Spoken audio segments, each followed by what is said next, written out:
الحمد لله وحده والصلاة والسلام على من لا نبي بعده أما بعد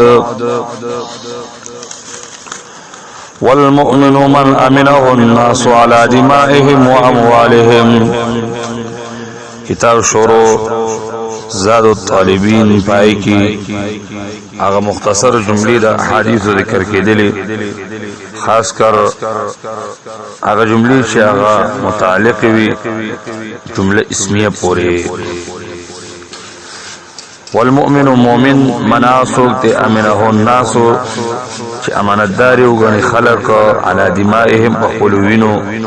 او اموالهم بخلو مالونو باندې دا حدیث او دا مخی حدیث او ورسو دیر احادیث چی روان دی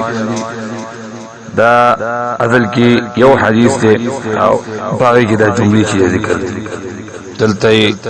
ترکیب دی پارا جدا جدا ذکر کری کامل مومن آگا دے چا خلق نتنگی او دا غوی عزت او دا مال حفاظت چی دے کئی او دا غوی ویني بزیا اغنتوی دا دا کامل مومن صفت دی لکه مومن بچاتا زرنو رکیلا ضرر ولا زرار ځان مدنین محفوظ ساتي تردی پوری لکه لاره کی تقدیر درسی بیا مون هغه بدل کی او نقصان دا بچاتا نرسی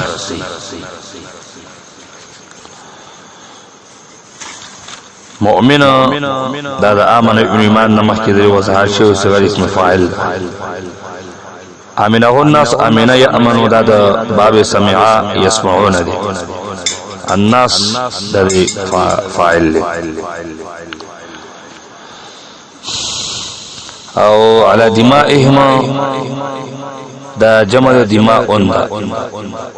دم جمع دماء دا دماء جمع دم او دم باصل کی دم ینو او باندې دم ون بیا به حذف کړی شو دمون ته جوړ شو او کله دا په من سبب کې دم مشدد صيغه بدیدا صيغه بده کې رسمال شیدا تسنیه دمانه لکه حدیث کې احلت من المیتتان والدمان او دم وانی مرادی د دم تذکیر دمیون دی مال پماند دولت سره دی نصر باب نه مال یمول مصدر مولا راضی ترکیب تاو حرف عطف دی المؤمن مبتدا دا او من چې دی دا موصوله دی امنه امن فعل هو مفعول به مقدم الناس فاعل على حرف جار دمائهم مضاف الیه دا معطوف علیه شو و حرف عطف اموالهم مضاف الیه